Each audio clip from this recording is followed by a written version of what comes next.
Ai vrea la carton. Stai să vezi așa. Te oglinda aia să văd mai frumos decât asta. Nu închide. Te machezi, da? Da. Pe la ochi, da? Și pe obraj, așa.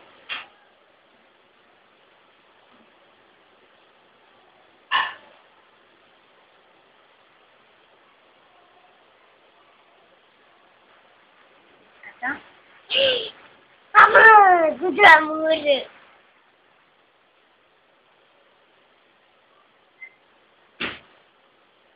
Asta e bine, da? Te machezi.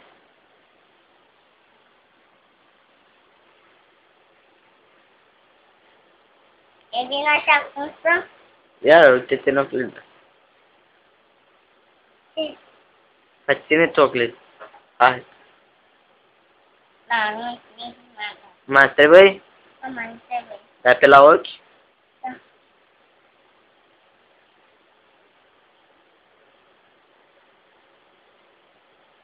Mai trebuie. Mai trebuie pe la ochi? Mai trebuie și pe aia. Și pe la lantul, dai. Așa, și pe ăla. Mai dai și pe ăla, așa.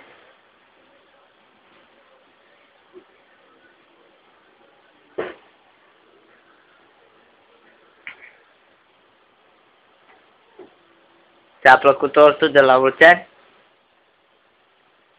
Da, și mi-a aruncat dorul văză. Păi așa trebuia, nu trebuia să plângi, așa e frumos. Da. Să spună tort pe față.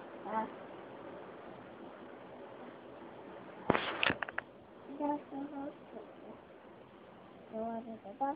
Tata, te-ai făcut la ochi? Ia, arată buzele așa.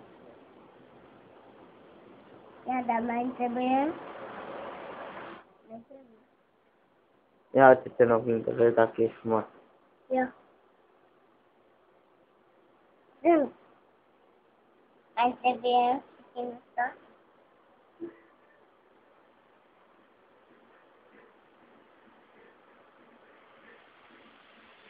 Și ai primit multe de ziua ta? Da. Ce ai primit? Un cadou și un carton. Ia asta, da. Da?